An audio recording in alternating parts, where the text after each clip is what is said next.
más este día viernes, bueno, con todos los problemas que se vienen suscitando entre el Poder Legislativo y el Ejecutivo una vez más. Esta novela no tiene cuándo acabar con los temas de las reformas, si van o no van las reformas, esperando que no sea una carrera de caballos y una parada de burro al fin y al cabo, ¿no? Porque esperemos que el Congreso como el Ejecutivo pues actúen con la madurez necesaria y prudencia que corresponde para contribuir a la gobernabilidad de este país. El día de hoy tenemos una entrevista bastante especial con Sergio Chávez, quien es abogado especialista en derecho penal, además es especialista en temas de derechos humanos. ¿Cómo estás, Sergio? Y tu saludo a nuestros seguidores por el internet. Buenas tardes, Víctor. Buenas tardes a todas las personas que en estos momentos nos ven y nos siguen a través de las redes sociales. Quiero hacerles llegar un caluroso saludo a cada uno de ustedes y también agradecerte por la invitación de estar presente acá en su programa. Gracias, Sergio. Bueno, el día de hoy nos ha convocado un tema bastante importante, bastante coyuntural, que siempre se viene hablando a raíz de todos los problemas de corrupción que se han venido dando en nuestro país por temas de Odebrecht, Lavajato, el Club de los 30, entre otros, que ahora último con la crisis del sistema de justicia. Parece que se hubiera vuelto una moda el tema de la detención preventiva, ¿no? Pero ya tú hace un momento conversamos por interno, aquí hay una resolución, una casación de Moquegua, creo que te mencioné también unos criterios que emanó del Tribunal Constitucional a raíz de que levantaron la detención al caso Humala. Y sería bueno que precisemos, Sergio, tú con tu conocimiento, que estás bastante metido en temas penales, nos puedas instruir acerca de cuáles son los requisitos, primero qué es la detención preventiva, cuáles son los requisitos, cuáles son los criterios, porque acuérdate que a raíz de Concepción Carhuancho, que era un juez que, bueno, de alguna manera se volvió famoso por dar por primera vez detención preventiva a varios presidentes, prácticamente de ahí se volvió una moda, todos los jueces hasta por cualquier cosa estaban dando detención preventiva que a veces hasta de una manera parecían abusos. Por ejemplo, el caso último que hemos visto de los señores chilenos que por un tema de, digamos, le dan detención por un tema de, bueno, de supuesto tráfico de menores, ¿no? Trata de personas, que parecía desproporcional a veces este criterio. Parece que de alguna manera a veces tanto la autoridad del Ministerio Público como el Poder Judicial, porque al fin y al cabo es el Ministerio Público quien lo pide, parece a veces sin criterio que lo estuvieran pidiendo, ¿no? Por ejemplo, también el caso de, ¿te acuerdas de una violación de una chica en un bus que llegó a Lima, fue a denunciar y no quisieron recibir ni siquiera la denuncia, ¿no? Entonces, a ver, por favor, Sergio, por favor, instrúyanos acerca del tema, ¿no? Bueno, a ver, vamos a hablar fundamentalmente el día de hoy, trata sobre el tema de lo que viene a ser la prisión preventiva, ¿no? La prisión preventiva es una medida cautelar excepcional. Ahora, esta prisión preventiva de medida cautelar actualmente pues tiene bastantes puntos de vista. O sea, tenemos, por ejemplo, dentro de un proceso penal, la perspectiva misma que tiene un juez al momento de dictaminar esta resolución de requerimiento de prisión preventiva. Eso por un lado. Por otro lado, tenemos pues al Ministerio Público, Fiscalía, representado por el titular de la acción penal que recae en la persona del fiscal, que también tiene su propia visión al momento de solicitar un requerimiento de prisión preventiva. Y por el otro lado tenemos al abogado de la defensa, el abogado defensor, quien también tiene una propia posición de lo que es en sí la prisión preventiva. Lo que nosotros vamos a partir analizando es lo siguiente, que nuestro Código Penal está sujeto a interpretación. Como está sujeto a interpretación, no existe una interpretación única, y precisamente eso es lo que acarrea muchas veces en el plano de lo que viene a ser la prisión preventiva. Cuando se habla de esto, de esta medida cautelar tiene que tener presupuestos materiales. Es decir, de que no a toda acción que realice, digamos, un sujeto activo, llámanles en un caso concreto, que Juanito Pérez causa la muerte de Dayana, por ejemplo, con alevosía, ventaja y posteriormente a ello quema este cuerpo. O sea, no todos estos casos, por ejemplo, ameritan que se le da un tema de prisión preventiva. Así sea la conducta de este sujeto activo, una conducta que socialmente es reprochable. Entonces, partiendo de ello también hay que entender lo siguiente, de que todo sujeto, de que toda persona, de que todas las personas que en estos momentos nos están viendo a través, por ejemplo, de lo que viene a ser estas redes sociales, tenemos un derecho fundamental, y el derecho fundamental que tenemos es el derecho a la libertad. Ahora, como todo derecho, no es absoluto tampoco este derecho a la libertad, sino que es relativizado. ¿Y cuándo relativizado? Cuando, por ejemplo, se infringen demás derechos. Entonces, mi derecho a la libertad puede ser, en este caso, restringido si es que a través de mi conducta genero a nivel social algún tipo de daño, donde ahí ya prevalece más lo que son los derechos a nivel ya de social, de la tranquilidad social, que un derecho personal. Partiendo de ello, vamos a hablar pues que nuestro Código Penal menciona 3 presupuestos materiales que se encuentran establecidas ahí en el Código Procesal Penal, nuevo Código Procesal Penal. Y tenemos 2 también presupuestos que son a través de la casación de Moquegua. ¿Cuáles son estos 3 presupuestos materiales que se da en nuestro Código Penal? El primero, que cuando se solicita lo que viene a ser este requerimiento de prisión preventiva, ¿y quién lo solicita? El representante del Ministerio Público, el fiscal. ¿A quién lo solicita? Al juez de investigación preparatoria.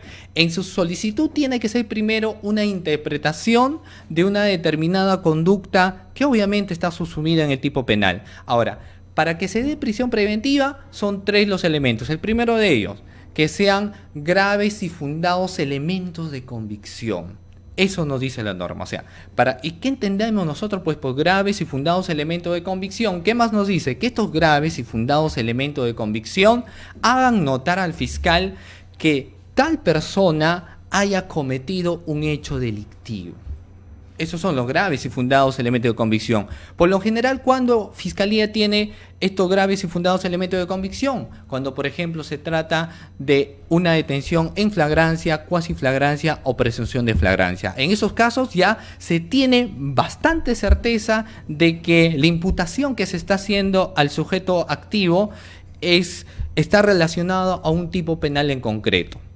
Ahora, después de los fundados y graves elementos de convicción, se habla en el siguiente presupuesto material, la prognosis de pena. Y dentro de lo que viene a ser la prognosis de pena, nos señala a nosotros que esta tiene que ser superior a 4 años. La mayoría de delitos que se encuentran establecidos en nuestro Código Penal son superior a 4 años.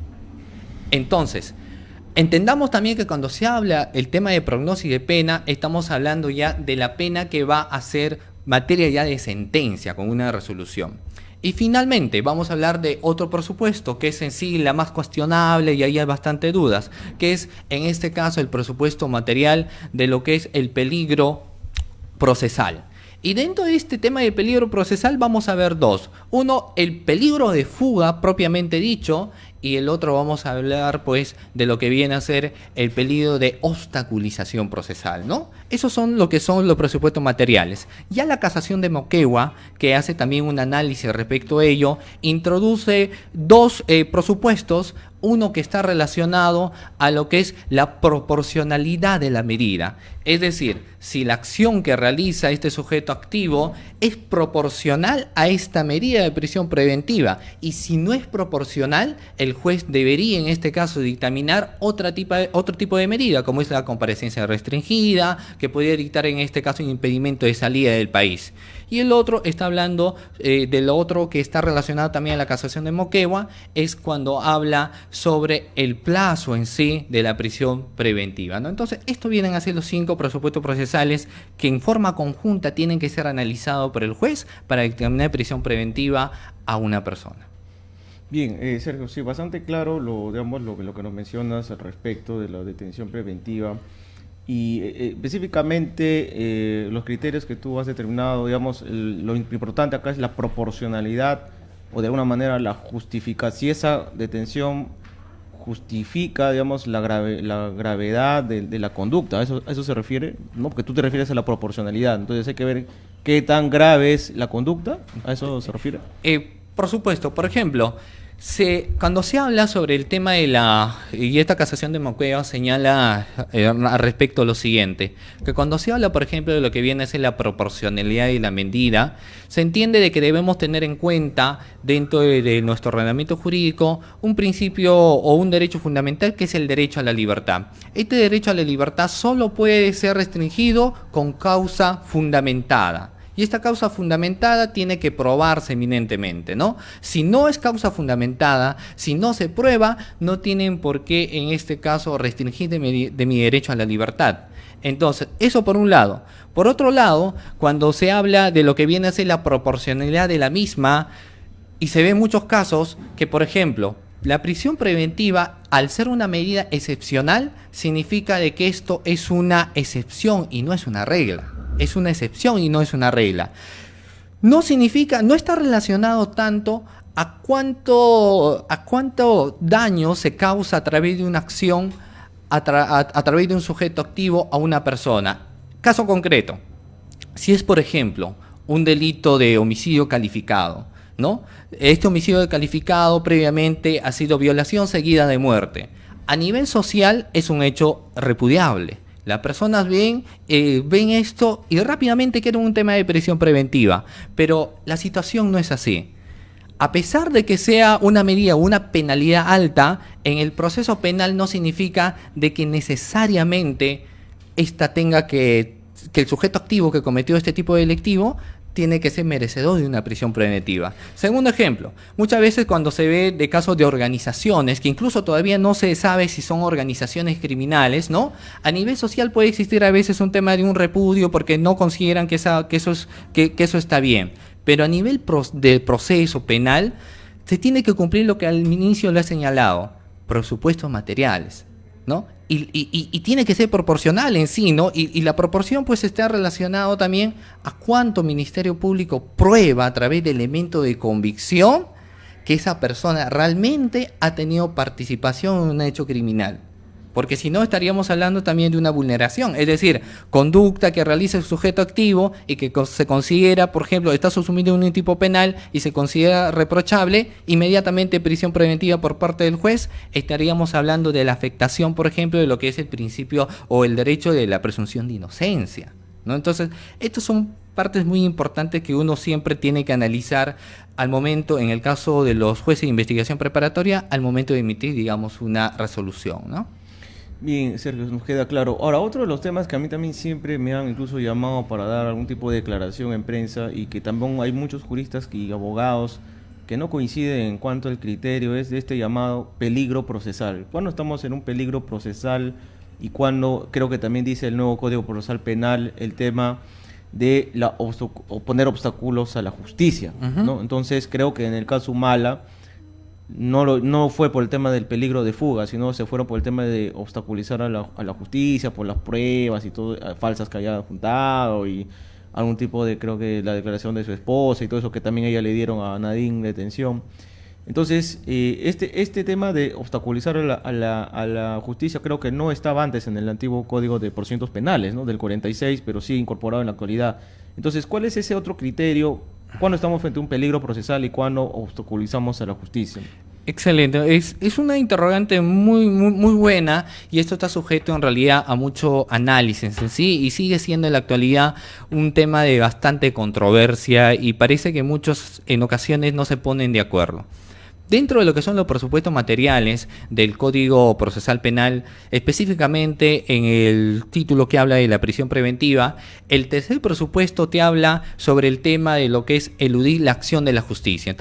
Y cuando se habla de eludir la acción de la justicia, estamos hablando nosotros en ese caso de un peligro procesal. Dentro de esa figura de peligro procesal se habla, 1, del peligro de fuga y 2, del peligro de obstaculización procesal. ¿Cuál es el tema más controvertido cuando se habla del tema de obstaculización procesal? Primero tendríamos que entender cuándo se habla de obstaculizar una investigación. Por ejemplo, muchas veces a criterio de lo que viene a ser fiscalía, ¿de acuerdo? Porque muchas veces esto está en base a la experiencia misma de los casos que se van llevando a cabo, de los casos que se van viendo, se analiza lo siguiente. 3 son los temas para poder, en este caso, solicitar requerimiento de prisión preventiva. En los casos simples, los casos complejos y los casos de organización criminal. Cuando se habla en casos de organización criminal, ahí sabemos que esto es un grupo estructurado. Ejemplo, puede ser un funcionario de alguna municipalidad. Obviamente cuando hablamos de una municipalidad ya estamos hablando de una entidad jerarquizada, donde muchas veces la persona que puede ocupar cargos importantes de dirección dentro de esta entidad son las que cometen un hecho delictivo. Por ejemplo, negociación incompatible, colusión o lo que es a veces frecuente el delito de peculado. Entonces, cuando se suscita, por ejemplo, este accionar, Ministerio Público está investigando, recopila los elementos necesarios de convicción y analiza dentro de esos presupuestos uno de ellos que viene a ser el peligro de obstaculización procesal. En la práctica y el caso concreto, Muchas veces se ve la obstaculización procesal porque la persona que ocupa, por ejemplo, este cargo importante de esta entidad es la que a veces condiciona a las personas que trabajan para él a no declarar, digamos, en su contra. Eso por un lado. Dos, como son delitos contra la administración pública, la mayoría de pruebas son documentales. Entonces, ¿qué se ve? La obstaculización también, o en este caso se falsifican muchas veces varios de los documentos. Entonces, cuando se ve esto, hay un primer indicio de que podría obstaculizar la acción de la justicia. ¿Por qué? Porque está presentando pruebas que no son pues la que son realmente materia de hecho criminal. Dos, ¿cuándo más se habla sobre el tema de lo que viene a ser la obstaculización procesal? Cuando uno, por ejemplo, lo cita, digamos, a declarar, ¿no? Ahora, obviamente uno tiene el derecho a no necesariamente ir a fiscalía para poder declarar, porque puedo hacer uso de mi derecho a guardar silencio. No obstante, en ocasiones se ve de que vienen a declarar, pero que no ayudan tanto a contribuir con los hechos en sí. Dos, se le puede solicitar documentos para que nos proporcionen y no lo hacen, ¿no? Entonces, esos indicios como que nos van dando convicción de que no obstaculizan de una u otra forma pues la investigación correcta que Fiscalía, por ejemplo, puede desarrollar. Igual, repito, como dije al inicio, esto igual viene a ser un tema muchas veces discrecional, ¿no? Porque Defensa, Ministerio Público tienen dos posiciones diferentes respecto a este tema. Pero está el juez. Y la pregunta es, ¿cuál es en el caso del juez, qué interpretación hace pues acá el juez de investigación preparatoria? Y ahí podríamos hablar de lo que manifestábamos en el inicio, el caso de la pareja presidencial, por ejemplo. Y es que en el caso de la pareja presidencial, cuando le dan lo que es prisión preventiva, precisamente se analiza este presupuesto. Se analiza obstaculización procesal y peligro de fuga. Nos centramos un poco al tema de peligro de fuga. Sabemos que en el caso de la pareja presidencial, en el caso fundamentalmente de la ex primera dama, ella tenía y venía laborando en el exterior, ¿no es cierto? No obstante, coadyuva la investigación entregando los pasaportes. Entonces es una forma de decir, mira, peligro de fuga ya no va a haber porque estoy entregando mi pasaporte, ¿no es cierto? No obstante, en la valoración que se hace en esa resolución de prisión preventiva, se analiza de que eso no era suficiente. Si no se entiende también, dependiendo a cada caso concreto, al ser sujetos activos que cometen un hecho delictivo y ocupar a veces cargos tan importantes, se presume de que podrían manejar algunas, llámese pruebas o testimoniales que no ayuden a esclarecer en forma correcta una investigación, ¿no? Entonces, eso es, por ejemplo, podría ser un tema de una obstaculización procesal, ¿no? Bueno, Sergio, ¿verdad? Nos queda claro. Y bueno, para finalizar la entrevista, porque el tiempo es bastante corto, ¿qué proyección ya con tu experiencia profesional tienes respecto, por ejemplo, al tema de los cuellos blancos del puerto, ¿no? Bueno, fuera del ámbito constitucional, que por ejemplo ayer ya procedió la acusación constitucional en algunos temas de delitos, por el caso de Nostroza, tenemos por el tema del caso del ex consejero, no me recuerdo el nombre ahorita, también que lo han acusado constitucionalmente. Eso cuando salga del fuero constitucional y, o sea, del tema político y mande a la Fiscalía de la Nación, que es donde va a proseguir el tema de la investigación, y mismo Chávarri también, que está incluido, que seguramente en estos días ya debe proceder. Tenemos el caso de Kuczynski, que creo que va a declarar el jueves, si no me equivoco, no creo que hoy día, o no, hoy día, o creo que la próxima semana declara. ¿Cuál es, de acuerdo a tu experiencia, con todos los escándalos mediáticos que han habido, porque a veces la prensa hace de juez, ¿no? Acá en nuestro país, a veces la prensa hasta mete preso y saca a las personas, ¿no? A veces se deja de alguna manera influenciar por el Poder Judicial, pero bueno, ¿cuál es más o menos, de acuerdo a tu razonamiento, qué es lo que podría pasar? En ocasiones cada investigación que se lleva a cabo, y sobre todo si son, por ejemplo, investigaciones en la cual, primero, ¿no?, son de bastante importancia para el contexto social, porque la sociedad en sí está a la expectativa pues de cómo se va a desarrollar esto, qué va a pasar, etcétera. Eso es un sentimiento a nivel social.